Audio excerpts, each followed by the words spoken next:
అట్లనే ఈ ప్రభుత్వం ఏర్పడక ముందు చాలా చక్కగా నడుస్తున్నటువంటి అనేక వ్యవస్థలు ఎప్పుడైనా ఉంటాయి. మీకు నేను మంచి ఉదాహరణ చెప్తాను. నేనే స్వయంగా మీరందరూ కూడా సాక్షులు, దానికి మీరే పేపర్లలో కూడా రాశారు. నేను సీఎం అయిన తర్వాత రివ్యూ చేస్తూ ఉంటే హెల్త్ డిపార్ట్మెంట్ వాళ్ళు వచ్చినారు. వాళ్ళు వస్తే అన్ని కార్యక్రమాలు చెప్తూ ఆరోగ్యశ్రీ గురించి నాకు వాళ్ళు చెప్పినారు. చెప్తే దాని వివరాలు కూడా చెప్పినారు. ఎవరు ప్రారంభించినారు, ఎవరు ముఖ్యమంత్రి ఉన్నప్పుడు ప్రారంభించినారు, ఎట్లా జరుగుతుంది ఆ కార్యక్రమం అని చెప్పినారు. నేను వాళ్ళని ఒకటే మాట అడిగిన, ఇది రాజశేఖర్ రెడ్డి గారు ముఖ్యమంత్రిగా ఉండే టైంలో కాంగ్రెస్ ప్రభుత్వం ప్రారంభించినటువంటి పథకం, ఇది బాగా జరుగుతుంది సార్, ప్రజలకు ఉపయోగం ఉంది అని చెప్పినారు. నేను ఒకటే క్వశ్చన్ అడిగిన వాళ్ళను, మీకు ఇంకా దీన్ని ఇంప్రూవ్ చేయాలంటే, ఈ పథకాన్ని ఇంకా షార్పెన్ చేసి ఇంకా ఇందులో లేని జబ్బులు కూడా కలిపి తీసుకొని పోవాలంటే మీకు ఎంత అడిషనల్ మనీ అవసరం, ఆ డబ్బు తీసుకోండి, కార్యక్రమం పేరు కూడా మార్చొద్దు, అట్లే పెట్టమని చెప్పినాం. అట్లనే ఎడ్యుకేషన్ డిపార్ట్మెంట్ నేను రివ్యూ చేస్తూ ఉంటే సీఎం అయిన తర్వాత వాళ్ళు చెప్పినారు, అన్ని కార్యక్రమాలు చెప్తూ ఫీజు రియంబర్స్మెంట్ గురించి చెప్పినారు. ఫీజు రియంబర్స్మెంట్ సార్ ఇది రాజశేఖర రెడ్డి గారు ప్రారంభించారు, వారి టైంలో మంచి కార్యక్రమం సార్, బాగా జరుగుతుంది, కాకపోతే కొన్ని అవకతవకలున్నాయి, వాటిని సరిదిద్దాలి, ఇప్పుడు నిలిపేసి అవకతవకలు సరిదిద్ది ముందుకు పోదామని అడిగినారు. నేను స్పష్టంగా చెప్పిన, నిలిపొద్దు, విద్యార్థులకు ఇబ్బందులు వస్తాయి, సర్టిఫికెట్లు ఇవ్వరు, ఇంజనీరింగ్ కాలేజీలు కొన్ని తప్పుడుగా ఉన్నాయంటే వాటిని సరిదిద్దుదాం కోర్స్ ఆఫ్ టైంలో, కానీ ఇప్పటికిప్పుడు మాత్రం దాన్ని నిలిపొద్దండి, మీకు ఇంకేమైనా అడిషనల్ మనీ కావాలంటే కూడా తీసుకోండి కానీ నిలిపొద్దని చెప్పినాం. అంత ఔన్నత్యం ఉండానండి, మినిమం ఉండాలి ఆ కట్టసి, ఆ మర్యాద. ఏ ప్రభుత్వం పెట్టినా కార్యక్రమమే. Government is a continuous process, ఒక రోజుతో అయిపోయేది కాదు. అదే విషయం శాసనసభలో నేను స్వయంగా లేచి రాజశేఖర రెడ్డి గారు తెలంగాణ వ్యతిరేక అయినప్పటికీ కూడా నేను ఎట్లా చెప్పినట్టు ఆయన అప్పటి చనిపోయి ఉన్నారు కాబట్టి, ఆ మహనీయుడు చచ్చి స్వర్గంలో ఉన్నాడు కానీ మంచి పథకం పెట్టిండు ఆరోగ్యశ్రీ అనేది, దీన్ని కొనసాగిస్తాం, దీన్ని ఇంకా పెంచి డబ్బులు పెంచి దీన్ని మంచి పద్ధతిలో కొనసాగిస్తామని నేను చెప్పిన తప్ప మేము అటు చెరిపేస్తామని చెప్పలేదు. దీన్ని తీసేస్తాం, క్యాన్సిల్ చేస్తాం, ఇది మా స్కీమ్ కాదని చెప్పి దాని మీద లేబుల్ అంటించి ఆ పిచ్చి ప్రయత్నాలు, ఆ చిలిపి ప్రయత్నాలు మేము చేయలే. అది కంటిన్యూ చేసినాం, ఫీజు రియంబర్స్మెంట్ కంటిన్యూ చేసినాం, చక్కటి ఫలితాలు కూడా వచ్చినాయి, ప్రజలకు మేలు జరిగింది. కానీ ఈ ప్రభుత్వం చక్కగా నడుస్తున్నటువంటి మంచి కార్యక్రమాలు, అనేక కార్యక్రమాలు, వాటిని దెబ్బ తీసుకున్నారు పాపం. వాళ్ళకి అతి తెలివికి పోయి అది అనవసరమైనటువంటి ఒక బేసిజానికి పోయి దెబ్బ తీసుకొని వాళ్ళ కాలు వాళ్ళే ఎరుగొట్టుకున్నారు. ఇక్కడ నష్టపోయింది వాళ్ళే, వేరే వాళ్ళు నష్టపోరు. ముఖ్యంగా కరెంటు, తెలంగాణ ఏర్పడ్డ తొలి రోజులలో కరెంటు బాధలు వర్ణనాతీతం, అది మనందరికీ తెలుసు, కళ్ళారా చూసినాం. ఇందిరా పార్క్ దగ్గర పారిశ్రామికవేత్తలు ధర్నా చేసినటువంటి సన్నివేశాలు, కార్మికులకు 3 పూటల మాకు పని దొరకలేదు, కనీసం 1 టైం దొరకలేదు, ఈ పవర్ హాలిడేస్తో చస్తున్నామని కార్మికులు పటాన్ చెరువు, మన చర్లపల్లి ప్రాంతాల్లో కార్మికులు కూడా ధర్నా చేసినటువంటి ఉదంతాలు చాలా చూసినాం మనం. చాలా రైతాంగం కూడా బావుల కాడికి రాత్రిలు పోవటం, అలా పాములు గుర్చడం, షాక్స్తో చచ్చిపోవటం, అవన్నీ కూడా చూసినాం.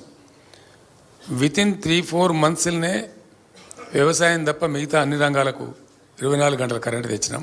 4-5 మంత్స్లోనే.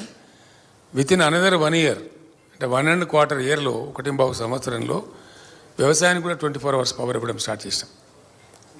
7,000 మెగావాట్లు ఉన్న విద్యుత్ శక్తిని 21,000 మెగావాట్లకు పెంచినాం. బ్రహ్మాండంగా జరగాల.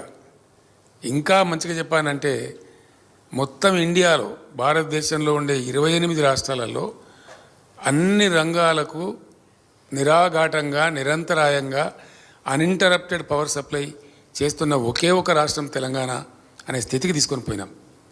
అంత బాగుండే వ్యవస్థను ఇంత అనతి కాలంలో, జస్ట్ ఇప్పుడు 6th మంత్ అండి, ఇది మొన్న May 7 తర్వాత 6వ నెలకు వచ్చింది ఈ ప్రభుత్వం, ఇప్పుడు 6వ నెల జరుగుతూ ఉంది. వితిన్ 5-6 మంత్స్లో ఇంత ఘోరంగా అంటే, నేను ఆనెస్ట్గా చెప్తున్నా, నేను ట్విట్టర్లో కూడా పెట్టినా, నేనున్న చోట నీకు తర్వాత మానేసిన, నేను బాగుండదు, మరీ చీప్ అవుతుంది, నా పర్సనల్ డౌన్ అవుతుందని చెప్పి నేను కక్ష కొద్ది పెడుతున్నాను అభిప్రాయం వస్తుంది, మానేసిన.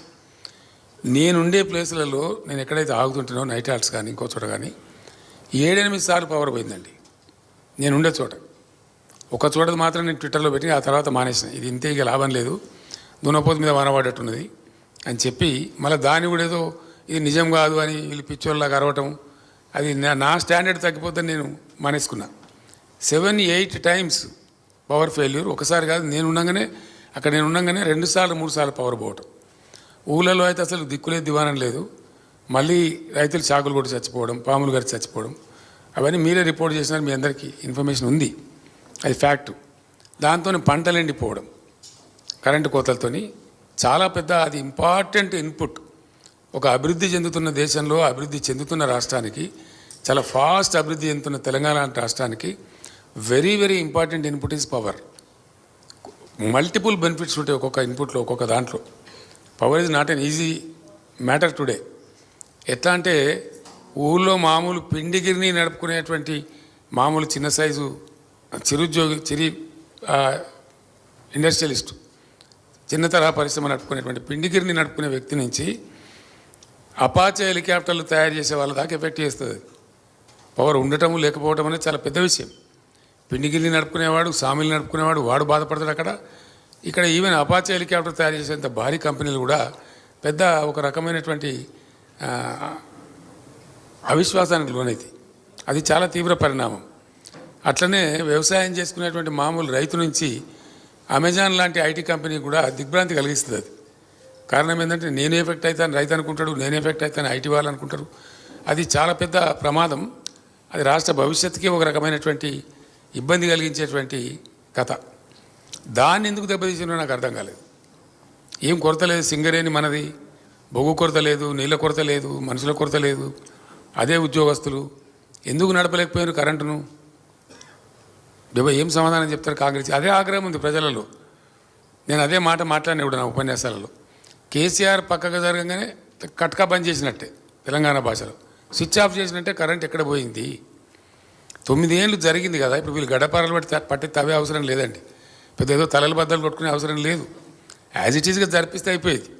వాళ్ళ లాజిక్ కోల్పోయారు పాపం. దురదృష్టం ఏంటంటే వాళ్ళు అతికిపోయి అప్పుడు మేము ఏం చేసినామంటే అన్ని సమీక్షల తర్వాత టాప్ టు బాటం చాలా అద్భుతమైన అనుభవం ఉన్నటువంటి టెక్నోక్రాట్స్ని పెట్టి నడిపినాం ఆ సంస్థను. అందువల్లనే మంచి ఫలితాలు వచ్చినాయి, అందువల్లనే అద్భుతంగా కరెంట్ సరఫరా జరిగింది. హైదరాబాద్లో చిన్న వర్షం పడితే మొన్న మీరందరూ కూడా చూసినారు, ఎన్ని గంటల పాటు అండి, 6 గంటలు, 8 గంటలు, 10 గంటలు పోయినటువంటి ఏరియాలని చివరికి చందానగర్లో 24 అవర్స్ పోతే వాళ్ళు సబ్స్టేషన్ మీద పోయి దాడి చేసే పరిస్థితి వచ్చింది హైదరాబాద్ సిటీలో. దురదృష్టం ఏంటంటే చాలామందికి మీకు అప్పుడు కూడా నేను చెప్పిన, నేను ముఖ్యమంత్రి ఉండే టైంలో కూడా చెప్పిన, హైదరాబాద్ యొక్క ప్రగతి, హైదరాబాద్ బ్రాండ్ ఇమేజు, హైదరాబాద్ పెరుగుతున్న తీరుతెన్నులు, హైదరాబాద్కు పెట్టుబడులు తరలి వస్తున్న తీరుతెన్నులు, హైదరాబాద్కు ఐటీ కంపెనీలు వరుసలో క్యూగట్టి వస్తున్నటువంటి చాలా పెద్ద పెద్ద కంపెనీలు వస్తున్నటువంటి తీరుతెన్నులను గమనించి నేనేం చేసిన అంటే హైదరాబాద్ను పవర్ ఐలాండ్ చేసిన. అప్పుడు యాక్చువల్లీ తెలంగాణ నేషనల్ గ్రిడ్లో లేకుండే, సదరన్ గ్రిడ్లో ఉండే. దాన్ని చాలా కష్టపడి వార్దా డిచ్పల్లి కానీ, వరంగల్ వరోరా లైన్ స్పీడప్ చేయడం కానీ, అంగుల్ పలాస లైన్ కలపడం కానీ వాటి కల్పించే ప్రయత్నాలు ముమ్మరం చేస్తూ వార్దా డిచ్పల్లి ముందే కల్పిస్తూ అన్ని జనరేటింగ్ స్టేషన్స్కు హైదరాబాద్ను లింక్ చేస్తాం. ఏదన్నా ఒక సైడు పవర్ ఫెయిల్ అయినా, పవర్ గ్రిడ్ ఫెయిల్ అయినా ఇంకో సైడ్ నుంచి మళ్ళీ హైదరాబాద్ పవర్ సప్లై ఉండాలి. హైదరాబాద్లో మాత్రం ఒక రెప్పపాటు కూడా పవర్ పోవద్దని చెప్పి ఒక పవర్ ఐలాండ్ చేయించినాం కొన్ని పెట్టుబడులు పెట్టి. అంటే న్యూయార్క్లో పవర్ పోతుంది, లండన్లో పవర్ పోతుంది, కానీ హైదరాబాద్లో పవర్ పోదు అనే పేరు హైదరాబాద్కు తెచ్చిన నేను ముఖ్యమంత్రి ఉన్నప్పుడు. అది మీరందరూ కూడా చూసినారు. మర్చిపోయారు అసలు ప్రజలు, కరెంటు పోతే వార్త అనేటువంటి పరిస్థితికి హైదరాబాద్ని తెచ్చినాం. కానీ దురదృష్టం ఏంటంటే హైదరాబాద్లో కూడా ఈరోజు మళ్ళీ జనరేటర్లు కొనుక్కోవడం, మళ్ళీ ఇన్వర్టర్లు కొనుక్కునే ఆలోచనలు ప్రజలు చేయడం, మళ్ళీ కన్వర్టర్ల కోసం చూడడం, లోడ్ షెడ్డింగ్ రావడం, ఇది చాలా బాధాకరమైన విషయం. ఇట్లాంటి దుస్థితి వస్తుందని నేను అనుకోలేదు. నిజంగా నేను కూడా చాలా బాధపడ్డా. Hyderabad city image definitely Hyderabad backbone for the economy of Telangana.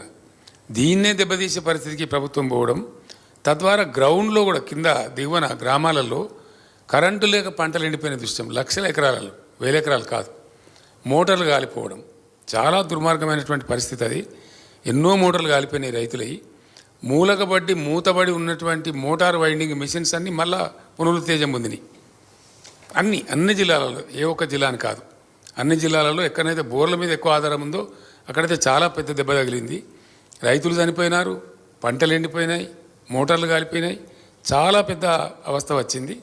ఈ విధంగా వీళ్ళ యొక్క అసమర్థత వల్ల, అతి ప్రవర్తన వల్ల ఉన్న ఆఫీసర్లందరినీ తీసేసి ఏకపక్షంగా మొత్తం ఐఏఎస్లను నిలయం చేసేసి దాన్ని చాలా భయంకరంగా చేసినారు. అది కూడా చాలా పెద్ద బాధాకర పరిణామం.